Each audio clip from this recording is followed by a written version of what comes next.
NTA UGC net का second paper मतलब जाग्रफी का अभी हम दूसरा यूनिट पढ़ रहे हैं, जलवायु विज्ञान, जिसके अंतर्गत अभी हम वायुमंडल का संगठन एवं संयोजन पढ़ रहे हैं।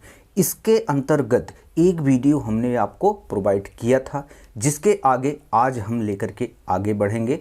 आज हम आयन मंडल के बारे में संपूर्ण ज्ञान अर्जित करेंगे और उसके बाद जो भी लेयर है उसके बारे में हम पढ़ेंगे। नमस्कार, मैं कुलदीप, आप देख रहे हैं हमारा YouTube channel geography with Kuldeep. आप चैनल को सब्सक्राइब करिए, लाइक करिए और दूसरों में शेयर करिए। अभी तक हमने ये देखा कि जब पृथ्वी से हम ऊपर की तरफ उठते हैं तब हमें यह मिलता है कि यह हवाओं का मतलब गैसों का और अन्य भी चीज़ों का एक लेयर बनता है। मतलब पृथ्वी से ऊपर उठते समय हम कहीं पर सांस ले सकते हैं, कहीं पर सांस नहीं ले सकते हैं। कहीं पर हमें ऐसी गैसें मिलती हैं जिसको अगर हम अर्जित करते हैं तो हम जिंदा रहेंगे, और कहीं पर ऐसी गैसें भी मिलती हैं जिसको हम अर्जित करेंगे तो या शायद हम जिंदा ना रह पाएँ। तो कहने का मतलब क्या है, जमीन पृथ्वी की सतह से जब हम उठते हैं ऊपर की तरफ तब हमको क्या मिलता है, कहीं पर ऐसा वैक्यूम मिलता है, कहीं पर हमको ऐसा गुरुत्वाकर्षण मिलता है, कहीं पर गुरुत्वाकर्षण मिलता ही नहीं है। कहने का मतलब जब हम जमीन से ऊपर की तरफ उठते हैं तो हमको कई लेयर मिलते हैं, ठीक है। उन्हीं लेयर का ज्ञान अगर हमको रहता है तो उसी को वायुमंडलीय संगठन एवं संयोजन कहा जाता है। तो इसके अंतर्गत हम अभी तक क्षोभ मंडल, समताप मंडल, मध्य मंडल इतना पढ़ चुके हैं। आज हम देखेंगे आयन मंडल, ठीक है। उसके बाद बहिर्मंडल, ये सारे लेयर जो हैं इनके बारे में हम ज्ञान अर्जित कर रहे हैं, और एनटीए यूजीसी नेट के अंतर्गत जो भी प्रश्न बनते हैं उनको हम देख रहे हैं।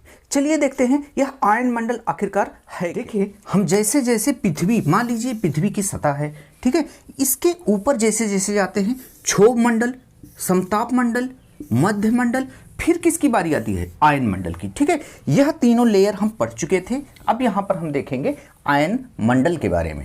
अगर इसको दूसरी तरीके से समझा जाए तो हम यह पृथ्वी बनाते हैं, और पृथ्वी के किसी भी बिंदु से अगर हम ऊपर की तरफ जाते हैं या पृथ्वी को छोड़ते हैं तो हमको यह आयन मंडल मिलेगा। देखिए, यह जो भी लेयर हैं कहीं पर पृथ्वी के समीप है, कहीं पर पृथ्वी से ज़्यादा दूर है। कहने का मतलब क्या है, उत्तरी ध्रुव, दक्षिणी ध्रुव, ठीक है। अब यहाँ पर खिंचाव बहुत ज़्यादा है, गुरुत्वाकर्षण शक्ति बहुत ज़्यादा है कि किसी चीज़ को खींचने की शक्ति पृथ्वी के अंदर यहाँ पर ज़्यादा है, मतलब उत्तरी ध्रुव और दक्षिणी ध्रुव पर।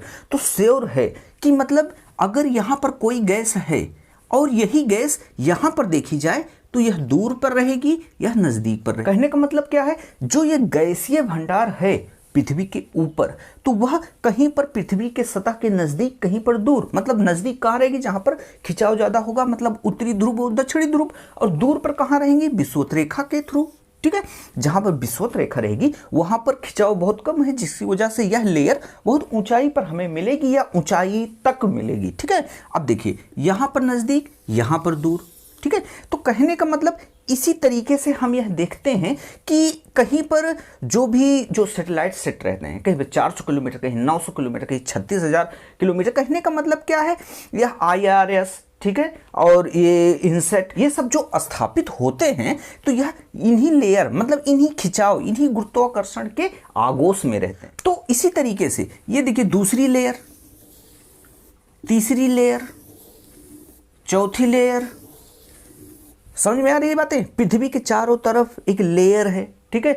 मान लीजिए क्षोभ मंडल, समताप मंडल, मध्य मंडल, आयन मंडल। कहने का मतलब ये मंडल है, जो ये हवा का जो घेरा है पृथ्वी के चारों तरफ, यह एक मंडल है। कहने का मतलब क्षोभ मंडल, समताप मंडल, मध्य मंडल, आयन मंडल, बहिर्मंडल, तो ये सारे मंडल हैं जो हमें आंखों से तो दिखता नहीं है, क्योंकि अगर यहाँ पर चांद चमक रहा है तो अगर पृथ्वी पर स्थित इंसान इसको देख ले रहा है तो मतलब ये सारे लेयर, जितने भी लेयर हैं, गैसीय लेयर हैं, इनको भेद करके उनकी नज़र कहाँ पड़ती है, चांद पर, ठीक है। तो कहने का मतलब ये हमें रास्ते में नहीं दिख रहा है, लेकिन ये है, ठीक है, ये है, और इसका अध्ययन हम कर रहे हैं।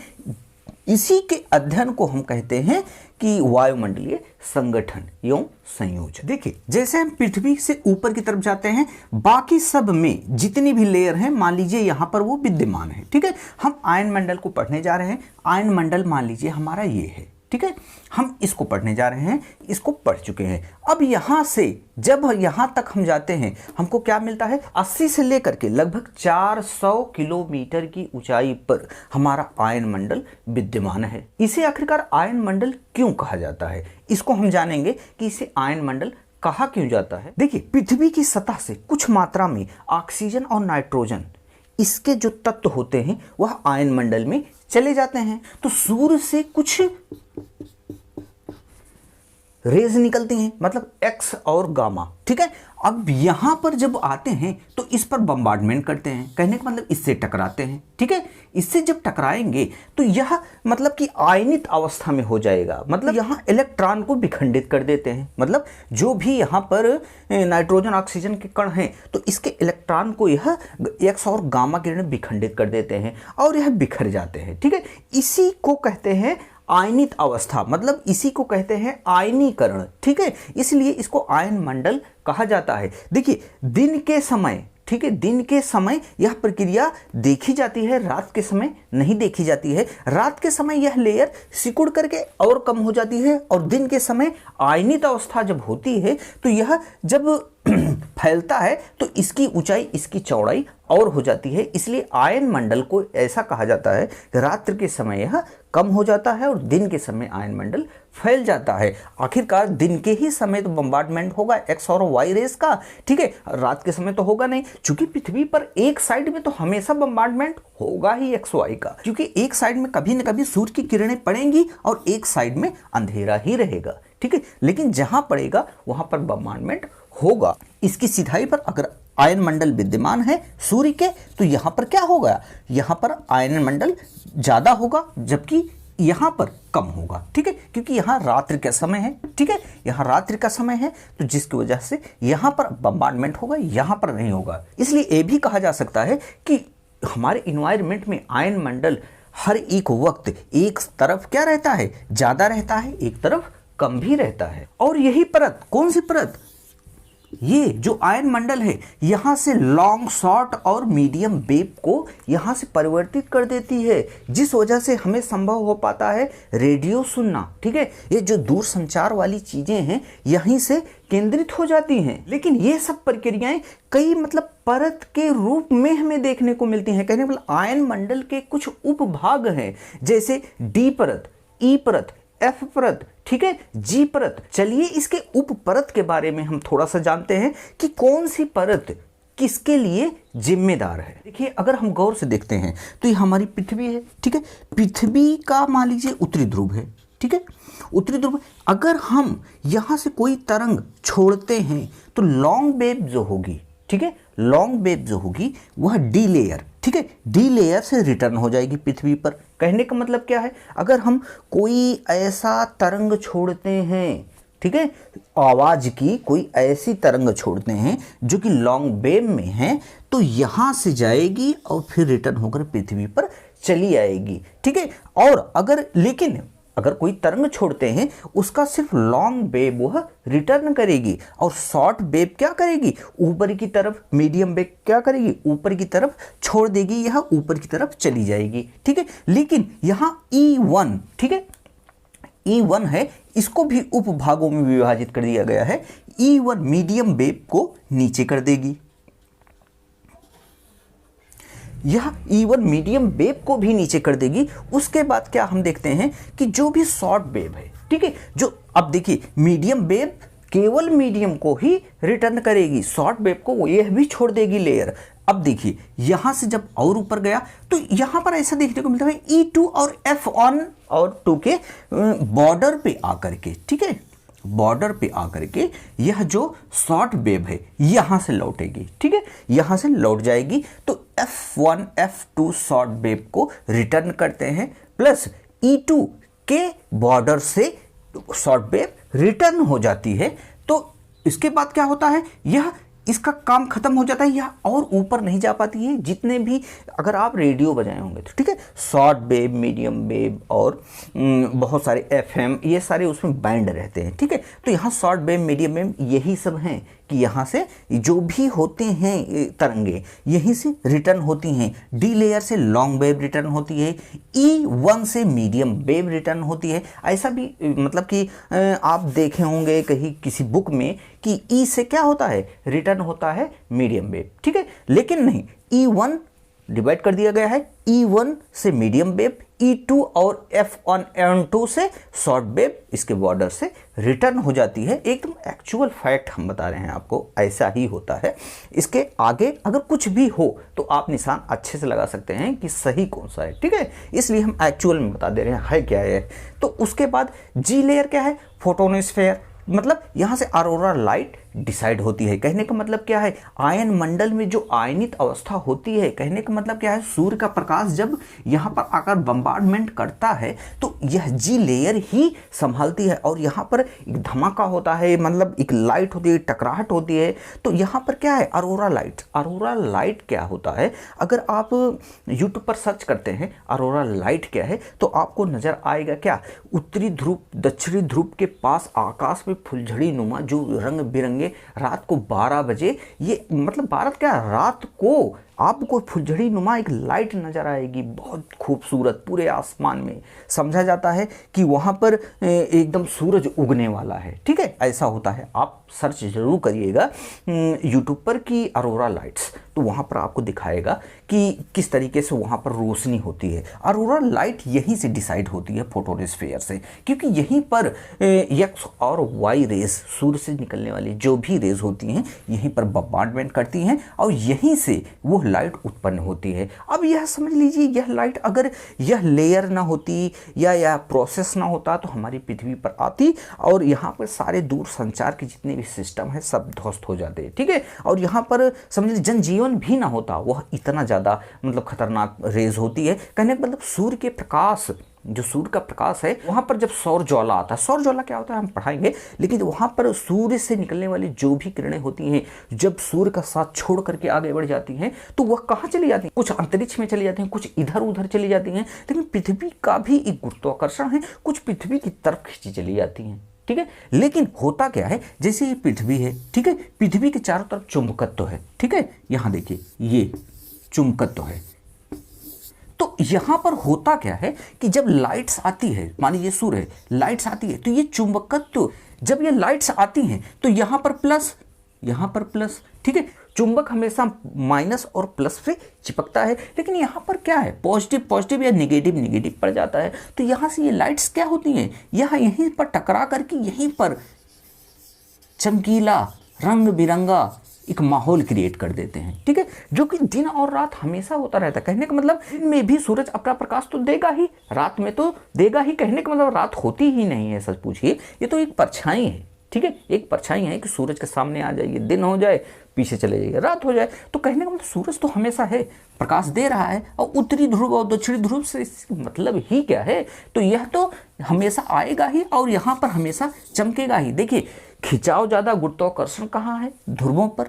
ध्रुवों पर अगर गुरुत्वाकर्षण है, यहीं पर यह प्रकाश खींचे चले आएंगे, और यहीं पर जब खींचे चले आएंगे तो यहीं पर हमको क्या देखने को मिलेगा, रंग बिरंगा माहौल आसमान में देखने को मिलेगा। इसी को कहते हैं अरोरा लाइट्स। ठीक है, उत्तरी ध्रुव, उत्तरी ध्रुव पर जो भी लाइट चमकती है उसको क्या कहा जाता है, अरोरा बोरियालिस। ठीक है, और दक्षिणी ध्रुव पर जो भी लाइट चमकती है उसको क्या कहा जाता है, उसको कहा जाता है अरोरा ऑस्ट्रियालिस। ठीक है, तो बस एग्जाम में ऐसे ही प्रश्न पूछा जाता है, अरोरा बोरियालिस, अरोरा ऑस्ट्रियालिस। ठीक है, ऑस्ट्रियालिस दक्षिणी ध्रुव, अरोरा बोरियालिस उत्तरी ध्रुव, बस इतना ही प्रश्न इसमें से आता है अरोरा से। ठीक है, अब ये सारा प्रोसेस तो आप समझ ही गए होंगे कि मतलब एक सूरज है, ये पृथ्वी है, पृथ्वी क्षोभ मंडल, समताप मंडल, मध्य मंडल, आयन मंडल, बहिर्मंडल जो भी बचा। ठीक है, अब देखिए क्षोभ मंडल, ठीक है, क्षोभ मंडल के बाद समताप मंडल। समताप मंडल की ऊपरी सीमा पर क्या हमें देखने को मिलता है,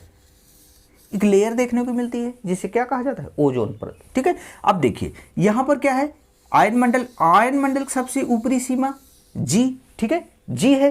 अगर उपविभाजन किया जाए तो जी है। अब यहाँ हमारा सूरज है, सूरज क्या छोड़ता है?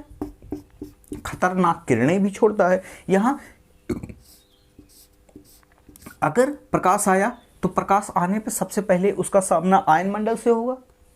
आयन मंडल में क्या होगा? यहाँ पर एक्स और वाई किरणें मतलब गामा किरणें यहाँ पर बम्बार्डमेंट करके यहीं पर खत्म होंगी, यहीं पर फंस जाएंगी। उसके बाद क्या आएगा?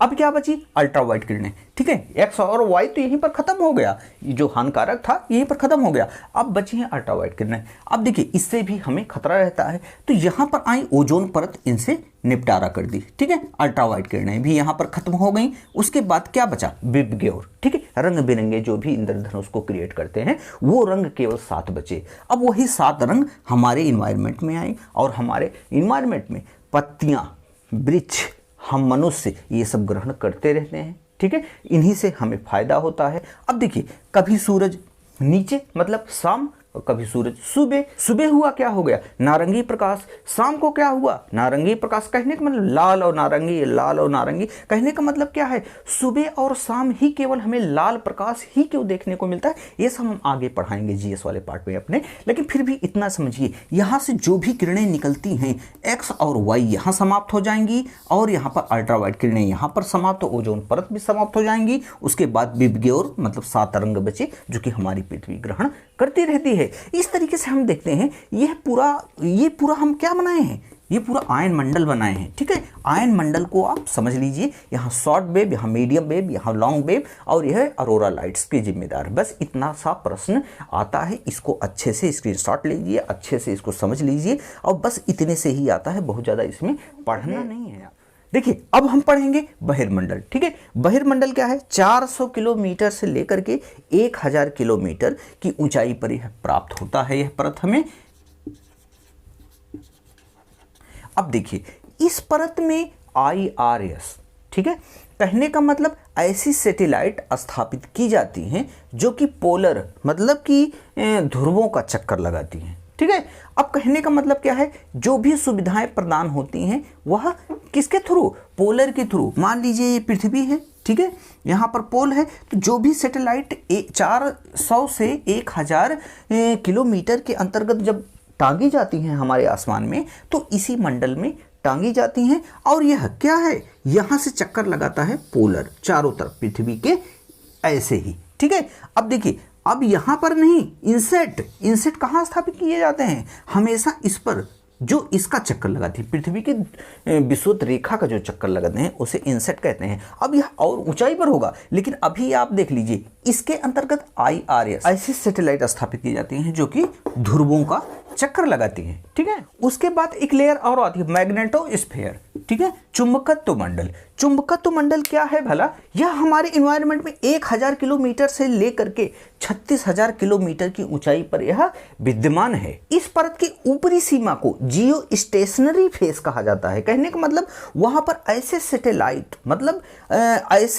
सैटेलाइट स्थापित किए जाते हैं जो कि मतलब पृथ्वी के पूरे गोले का चक्कर लगाता है। कहने का मतलब ध्रुवों पर नहीं, यहाँ IRS चक्कर लगाता है, ये इसका चक्कर लगाता है इस तरीके से ऐसे चक्कर सैटेलाइट लगाता है। कहने का मतलब क्या है? यह लगाने का मतलब क्या है? ये सैटेलाइट होते क्या है? यह ध्रुवों पर लगाने से क्या फायदा होता है? यह विषुवत रेखा का चक्कर लगाने से क्या फायदा होता है? यह सब हम आपको बाद में पढ़ाएंगे, लेकिन अभी आप जान लिए कि सैटेलाइट स्थापित कहाँ होते हैं। जब हम वायुमंडलीय संगठन पढ़ रहे हैं तो यह भी समझ लीजिए कि सैटेलाइट इसी मंडल में लगाया जाता है, क्योंकि यहाँ से आपका प्रश्न आ सकता है। और इसी लेयर के बाद, ठीक है, इसी लेयर के बाद अंतरिक्ष शुरू हो जाता है। हमारे सारे लेयर खत्म हो जाते हैं, अब हमें पढ़ने लायक कुछ रह नहीं जाता है। कहने का मतलब जितनी भी चीज़ें हैं हमारे एग्जाम लायक बस इसी मैग्नेटोस्फीयर मतलब चुंबकत्व मंडल तक ही रहता है। और इसी को अगर हम अच्छे से समझ लें, जान लें,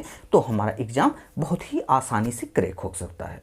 इसके बाद और भी हमें ऐसे देखने को स्फीयर मिलते हैं, जैसे सेलेस्टियल स्फीयर, क्रोमोस्फीयर, फोटोस्फीयर, उसके बाद सूर्य। ठीक है, सूर्य का सरफेस आ जाता है। कहने का मतलब अन्य भी छोटे छोटे स्फीयर ऐसे बनाए गए हैं, लेकिन उनका कोई महत्व है नहीं, उनको हमें पढ़ना बिल्कुल नहीं है। बस आप ये समझ लीजिए ये जितने भी लेयर हैं इनको हम समझ लें, बस इतने से ही काम चल जाएगा। देखिए एक चीज और समझने योग्य है, बस छोटी सी चीज, कि पृथ्वी की सतह से 80 किलोमीटर जब हम ऊंचाई पर जाते हैं तो वह हमें सममंडल देखने को मिलता है, उसको सममंडल कहते हैं। ठीक है, उसके बाद 36,000 किलोमीटर की ऊंचाई तक क्या देखने को मिलता है, उसको विषम मंडल कहते हैं। ठीक है, यहाँ पर एक्टिविटी हो सकती है, यहाँ पर गैसें ऐसे सक्रिय हैं, यह सममंडल के रूप में हमें देखने को मिलता है। यहाँ टेम्परेचर जो भी हमें देखने को मिलता है ऊंचाई के साथ साथ, ऊंचाई के नीचे के साथ साथ, वह हमें क्या देखने को मिलता है, वह एक सममंडल के ही रूप में हमें देखने को मिलता है। और उसके बाद जो भी हमें टेम्परेचर डिफरेंट या और जो भी गैसों की अवस्था है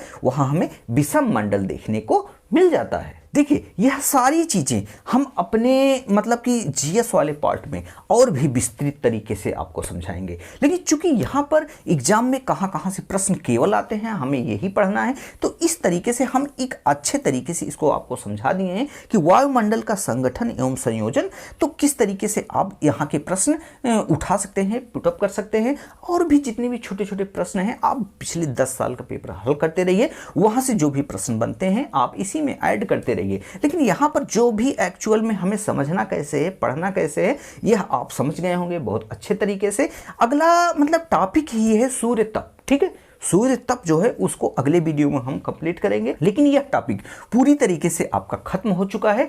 अब यहाँ पर कुछ पढ़ने लायक ऐसा नहीं है कि जिसको हम समझ सकें इस पर पढ़ते वक्त। बस जो भी होंगे, अगर 2 4 10 होंगे तो वहाँ पर क्या होंगे, वहाँ पर बस डेटा होंगे। ठीक है, डेटा आप कलेक्ट करते रहिए, पढ़ते रहिए और पिछला पेपर हमेशा देखते रहिए। अब यहीं पर इसको समाप्त करते हैं, लेकिन आप चैनल को सब्सक्राइब, लाइक और दूसरों में शेयर करना मत भूलिएगा, क्योंकि यह कंटिन्यूअसली चलता रहेगा और हम यहीं पर आपको मिलेंगे। चलिए हम सूर्य तप के साथ अगले वीडियो में आपसे मिलते हैं, तब तक के लिए जय हिंद, जय भारत।